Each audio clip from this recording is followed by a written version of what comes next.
بھائی جب اتفاق سے پیدا ہوئے ہیں تو جتنا حق آپ کو زندہ رہنے کا ہے اتنا ہی بولو نا اس کو بھی زندہ رہنے کا۔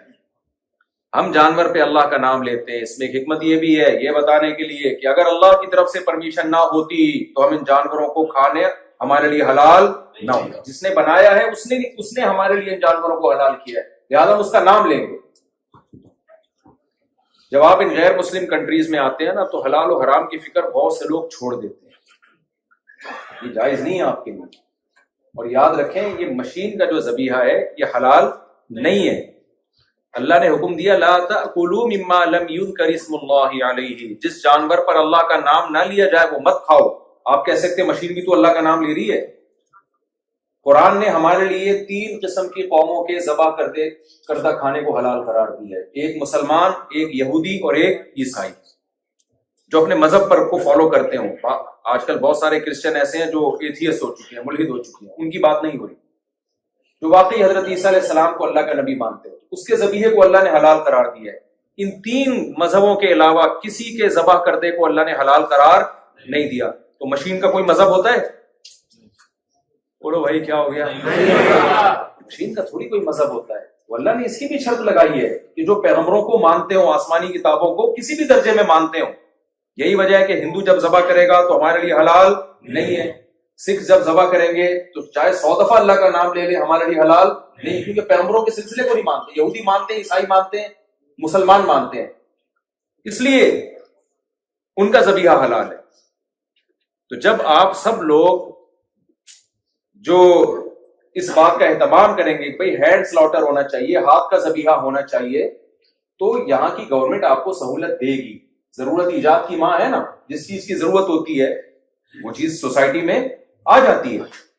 لوگ اکثر مورگیج کا مسئلہ پوچھتے ہیں کہ جی ہم بینک سے اگر گھر نہیں لیتے تو بھائی گھر تو ہماری ضرورت ہے۔ یقیناً گھر آپ کی ضرورت ہے، ذاتی گھر آپ کی ضرورت ہے، سمجھ رہے ہیں؟ گھر ضرورت ہے لیکن ذاتی گھر کا ہونا آپ کی ضرورت نہیں ہے۔ اگر مسلمان اس طرح سودی قرضے لے لے کے گھر بنانا شروع کر دیں گے تو سود کے خلاف آواز کون اٹھائے گا؟ پھر اتنی بڑی تعداد مسلمانوں کی ہو، جب گورنمنٹ کو پتا ہوگا بھائی مسلم جو ہیں وہ مورگیج پہ گھر نہیں لیتے تو وہ خود اسلامک بینکنگ کو پروموٹ کریں گے۔ ان کا کیا جا رہا ہے؟ گورنمنٹ کا تھوڑی کوئی نقصان ہے اسلامک بینکنگ کو یا سودی بینکنگ کو۔ کہنے بھائی ہم جب بہت زیادہ مسلمان وہ دیکھیں گے کہ یہ لوگ نہیں گھر لے رہے ہم سے تو وہ کیا کریں گے؟ اسلامک بینکنگ کی طرف آئیں گے۔ وہ اگر مسلمان ادھر چلے گئے تو پھر یہ کام نہیں ہو سکتا۔ تو اسلام نے ہمیں بتایا کہ کھانا کیسے، دوسری سب سے پہلے پیٹ کو صاف رکھنا ہے۔ پھر نجاست کی دوسری قسم ہے کہ چوری کا مال نہ ہو، حرام طریقے سے کمایا ہوا نہ ہو، یہ بھی نجس ہے۔ مثال کے طور پر آپ نے آب زمزم کی 2 بوتلیں پی ہیں لیکن وہ چوری کر کے لائے تھے آپ، یا آپ نے چوری کے پیسوں سے خریدی تو قرآن کے مطابق وہ بھی ناپاک ہے آپ کے لیے، حالانکہ وہ کیا ہے؟ آب زمزم، لیکن چونکہ حرام مال سے خریدا گیا ہے تو نبی صلی اللہ علیہ وسلم نے فرمایا حرام کا جب ایک نوالا انسان کے جسم میں آتا ہے اس کی نہ دعا قبول ہوتی ہے، اللہ اس کی نمازوں سے برکت اور نور، حدیث کا مفہوم ہے، ختم کر دیتے ہیں۔ تو یہ بھی گندگی ہے کہ آپ حرام مال سے کوئی چیز کھا رہے ہو۔ آپ نے پاکیزہ مال سے کھانا ہے، جوئے سے کمایا ہوا نہ ہو، چوری سے کمایا ہوا نہ ہو، کسی کو دھوکہ دے کے نہ کمایا ہو آپ نے۔ پھر اس کے بعد صفائی شروع ہوتی ہے منہ کی، پیٹ کے بعد کس کا حصہ آتا ہے؟ آج دنیا نے ٹوتھ پیسٹ اور ٹوتھ برش ایجاد کیے ہیں، لوگوں کو اویئر کیا جا رہا ہے بھائی دانتوں کو صاف رکھنا چاہیے۔ 1400 سال پہلے رسول اللہ صلی اللہ علیہ وسلم جو نہ لکھنا جانتے تھے نہ پڑھنا جانتے تھے، اس زمانے میں جب لوگوں میں دانتوں کی صفائی کا رواج نہیں تھا، اس قدر مسواک کا اور دانتوں کو صاف رکھنے کا حکم دیا کہ اس کی نظیر ہمیں ماضی میں کہیں بھی نہیں۔ ایسی تہذیب کہ آپ باہر سے میلے اور دانت آپ کے گندے ہوں تو جو کچھ بھی آپ کھا رہے ہو کیا وہ پاکیزہ ہو سکتا ہے؟ وہ صاف ہو سکتا ہے؟ صبح اٹھتے ہوئے مسواک ہو رہی ہے، رات کو سوتے ہوئے مسواک ہو رہی ہے، ہر نماز سے پہلے مسواک ہو رہی ہے، اور کمال کی بات یہ کہ دنیا سے جاتے ہوئے بھی مسواک ہو رہی ہے۔ ارے بھائی اب تو دنیا سے جانے کا وقت ہے۔ آپ کسی بھی عالم سے پوچھیں کہ بھائی نبی صلی اللہ علیہ وسلم نے دنیا سے جاتے ہوئے سب سے آخری عمل کیا کیا ہے؟ بھائی دانت صاف کر کے گئے۔ یار ایسی تہذیب ہے بھائی؟ یہ جو فرعونیوں کی لاشیں دریافت ہوئی ہیں نا 4000 سال پہلے میں نے خود BBC میں رپورٹ پڑھی ہے کہ ان کے دانتوں پہ جو تحقیق ہوئی ہے اس سے پتہ چلتا ہے پوری قوم میں کوئی بھی کمبخت ایسا نہیں ہے جو دانت صاف کرتا ہو. سمجھ میں آ رہی ہے بات؟ ان کے دانتوں پہ جو تحقیق ہوئی ہے نا اس سے پتہ چلتا ہے کہ پوری قوم میں کوئی بھی کمبخت ایسا نہیں تھا جس کو دانتوں کی صفائی کی تو. حالانکہ بادشاہ تھے, رائل فیملی کے لوگ تھے, ان میں تو صفائی ویسے ہی زیادہ ہوتی ہے, دانت کوئی بھی صاف نہیں. دانتوں کو صاف کرنے کے بارے میں جو رہنمائی ملی ہے لوگوں کو وہ پیغمبروں سے ملی ہے. موسیٰ علیہ السلام مسواک کیا کرتے تھے, ابراہیم علیہ السلام مسواک کیا کرتے تھے, یعقوب علیہ السلام, یوسف علیہ السلام, جن کا بھی پیغمبروں سے لنک ہے ان میں تو آپ کو مسواک اور دانتوں کی صفائی نظر آئے گی. جن قوموں کا پیغمبروں سے رشتہ کمزور ہو گیا ان میں جب تک سائنسدانوں نے یا ڈاکٹروں نے اس کو پروموٹ نہیں کیا ہے اس وقت تک ان میں دانتوں کی صفائی کا کوئی تصور نہیں تھا. سمجھ میں آ رہی ہے کہ نہیں آ رہی ہے بات؟ تو منہ کی صفائی 15 دفعہ منہ کو دھونے کا حکم دیا اسلام نے. فجر ہم پڑھتے ہیں تو وضو میں کتنی دفعہ کلی کرتے ہیں؟ 3 دفعہ. پھر ظہر میں 3 دفعہ. 5 نمازوں میں کم سے کم کتنی دفعہ ہو جائے گا؟ اور کراچی میں تو اور زیادہ دفعہ ہوتا ہے, اور زیادہ دفعہ ہوتا ہے. اب کیوں ہوتا ہے یا کبھی آپ اکیلے میں ملیں گے تو انشاءاللہ میں آپ سے اس بارے میں بات کروں. ہر بات کھلے میں نہیں بیان کی جا سکتی, چھاؤں میں, کیونکہ غذائیں ایسی ہیں نا کہ وضو کا ٹھہرانا بہت مشکل کام ہے, بہت مشکل کام. ویسے تو یہاں بھی یہی غذا ہے, اتنا زیادہ احساس کمتری میں جانے, پیزے برگر تو یہاں بھی لوگ کھا رہے ہیں, بلکہ یہاں زیادہ کھا رہے ہیں. ہم تو پھر بھی تھوڑی سی نیچرل غذا کھا لیتے ہیں.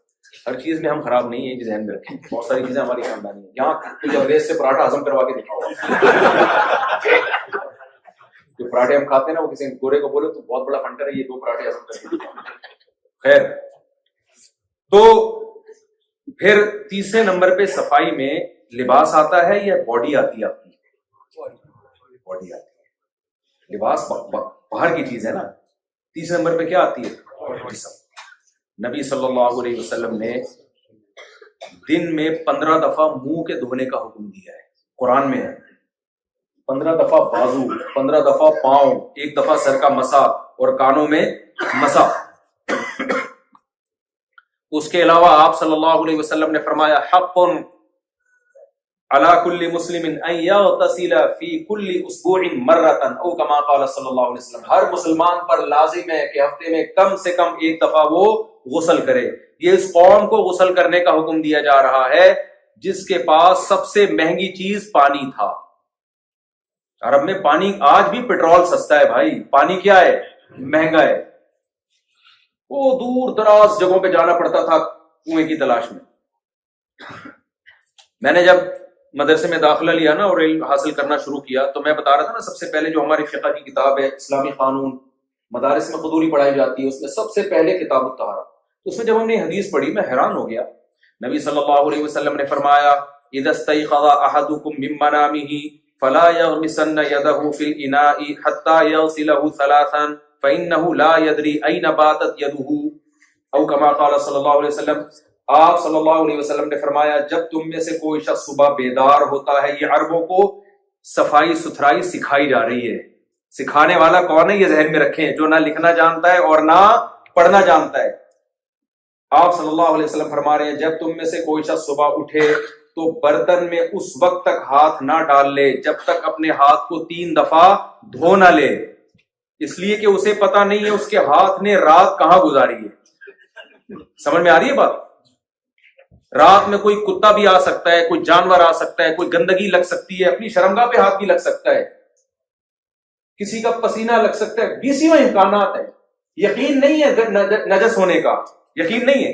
امکان کی بیس پہ حکم دیا جا رہا ہے کہ وہ پانی جس سے تم نے وضو کرنا ہے یا غسل کرنا ہے یا پینے کے لیے استعمال کرنا ہے اس میں تمہیں 3 دفعہ ہاتھ دھوئے بغیر ہاتھ ڈالنے کی اجازت نہیں ہے. صفائی کا یہ تصور میں سمجھتا ہوں اب بھی سوسائٹی میں نہیں ہے جو 1400 سال پہلے محمد صلی اللہ علیہ وسلم نے پیش کیا ہے. تبھی تمام فقہاء ایک مسئلہ بیان کرتے ہیں بھائی بالٹی میں اگر پانی رکھا ہے غسل سے پہلے آپ کسی طرح مگے سے کسی طرح چلو سے اپنے ہاتھوں کو پہلے 3 دفعہ اچھی طرح دھوئیں, اس کے بعد آپ ہاتھ ڈالیں. اور ہمارے یہاں کیا ہوتا ہے لنگی پہن کے ڈائریکٹ ڈبکی لگا رہے ہوتے ہیں لوگ. کیا خیال ہے بھائی, ڈبکی لگا رہے ہوتے ہیں. پانی سے استنجا یہ کس نے سکھایا ہے؟ محمد صلی اللہ علیہ وسلم سکھایا. لہذا جن قوموں میں محمد صلی اللہ علیہ وسلم کی تعلیمات نہیں ہے ان میں اب تک پانی سے استنجا کا رواج نہیں. کیوں؟ اس کا تعلق آپ کی باڈی سے ہے، باڈی کو زیادہ فوکس کر رہا ہے. قرآن میں ان لوگوں کے بارے میں تعریف نازل ہوئی جو پانی سے استنجا کیا کرتے تھے. فیہ رجال یحبون ان یتطہروا واللہ یحب المطہرین. اللہ پاکیزہ رہنے والوں کو پسند کرتا ہے. یہاں پاکیزہ رہنے والے سے کون مراد ہیں؟ جو پانی سے استنجا کیا کرتے تھے. آپ بھی دنیا میں گئے ہوں گے بہت سارے کنٹریز میں، صرف اسلامی ملکوں میں آپ کو واش روم میں پانی نظر آئے گا، باقی جگہوں پہ نہیں ہے. اب جاپان میں آ گیا، وہ بھی انہوں نے مسلمانوں سے سیکھا ہے. لیکن چلو اچھی بات ہے، تو اچھی چیز وہ لوگ لے لیتے ہیں، اور پھر ایسا خاندانی آیا ہے کہ وہ ہمارے یہاں نہیں ہے. جاپان تو پھر جاپان ہے نا. آدمی ایسے ٹیکنیکل سسٹم ہے کہ آدمی بس نہلا کے دودھ بڑھا کے ایسا لگتا ہے کہ صدیوں کے گناہ معاف ہو گئے. ان کی تو مشینری ہے نا کہ ہر چیز بٹن دباؤ بس. ابھی کیا میں آپ کبھی جائیں جاپان تو پھر آپ کو پتا چلے گا کہ جاپان کے واش روم کیسے خاندانی ہو گئے ہیں. تو پانی سے استنجا سکھایا، پھر غسل سکھایا. غسل جنابت دنیا کی کسی قوم میں نہیں ہے. پھر ہمیں یہ بتایا رسول اللہ صلی اللہ علیہ وسلم نے فرمایا 10 چیزیں پیغمبروں کی فطرت ہیں. ان میں بہت سی چیزوں کا صفائی سے تعلق ہے. اس میں آپ نے فرمایا ناخن تراشنا. آج ہماری خواتین کے چنگیز خان کی طرح بڑے بڑے ناخن ہوتے ہیں، اس کو سمجھتی ہیں کہ بڑے بڑے اچھے لگ رہے ہیں. بھائی یہ فطرت کی وقت سے بغاوت ہے، یہ نیچر سے بغاوت ہے. آپ کو کھانے میں بھی تکلیف ہو رہی ہے، اور پھر تمہارا ہوگا کیا اگر تمہاری بیوی کو غصہ آیا اور اس نے ناخن تمہارے دیا. لوگ اپنی بیویوں کو کہہ رہے ہوتے ہیں ناخن بڑا مجھے پسند ہے، غصہ آ گیا اور اس نے گھونپ دیے آپ کے اندر. یہ بہت معذرت کے ساتھ خواتین کو میں کہوں گا بھائی وہ زینت اختیار کرو جو فطرت کے قریب ہے. کس قدر ٹینشن ہے آپ بتائیں. ایک ہفتہ ناخن بڑھ جاتے ہیں، ہر وقت انگلیوں میں الجھن ہوتی ہے کہ نہیں؟ ہمارے تو ہوتی ہے، ایسے الجھن شروع ہو جاتی ہے ہر وقت، یار کاٹے کسی طریقے. آپ نے 2 مہینے سے بڑھائے ہوئے ہیں. یہ زینت نہیں ہے بھائی، یہ تغییر خلق اللہ ہے. اللہ کی تخلیق کو بگاڑنا ہے. آپ کاٹے ناخن، آپ کو سکون ملے گا. کوئی حسن نہیں ہے اس میں ناخن بڑھانے میں. تو نبی صلی اللہ علیہ وسلم نے حلق عانہ زیر ناف بال کے صاف کرنے کا حکم دیا. آپ صلی اللہ علیہ وسلم نے نتف الابط بغلوں کے بالوں کی صفائی کا حکم دیا. دنیا کی کسی قوم میں اس صفائی کا اہتمام نہیں تھا. جو ختنے کا حکم دیا ہے اس کی بھی بڑی وجہ صفائی ستھرائی ہے، گندگی نہ ہو. یار یہ 1400 سال پہلے تعلیمات دی جا رہی ہے جو اب تک بھی دنیا کی بہت سی پڑھی لکھی قوموں کو یہ تعلیمات سمجھ میں نہیں آئی، ابھی تک فالو نہیں کیا جا رہا ان کو، کیونکہ ان سب چیزوں کا تعلق آپ کی باڈی سے. پھر ہے لباس کی طہارت. کیسے خاندانی احکام دیے. کپڑوں پہ گندگی لگ جائے تو نماز قبول نہیں ہوگی، اور 5 ٹائم نماز پڑھنا آپ کی ذمہ داری. جب 5 ٹائم نماز پڑھنی ہے تو کپڑے ناپاک رکھ نہیں سکتے آپ. پھر گھروں کو صاف کرنے کا حکم دیا، فنائے دار گھروں کے باہر کی صفائی کا حکم دیا. ابو داؤد کی حدیث ہے آپ صلی اللہ علیہ وسلم نے جوڑوں کی صفائی کا حکم دیا غسل کے دوران. یہ جو جوڑ ہوتے ہیں نا، آپ کو یاد ہے بچپن میں مائیں واش روم میں لے جا کے جب نہلاتی تھی تو کیسی لڑائی ہوتی تھی نا پتھر سے. مجھے اب تک وہ پتھر یاد ہے، ہماری اماں گھستی تھی یہاں گھٹنوں. تو اب تو وہ سب سیٹ اپ ہی ختم ہو گیا. اب تو ڈیٹول ڈالو سب ختم. تیزاب نہ آ جائے ڈیٹول کی جگہ، مجھے ڈر یہ لگا. تو نبی صلی اللہ علیہ وسلم نے جوڑوں کی صفائی کا حکم دیا.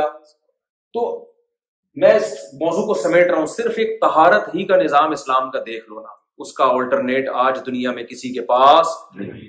سر کے بال سے لے کے پاؤں کے ناخن تک ہر طرح کی طہارت، ہر طرح کی طہارت.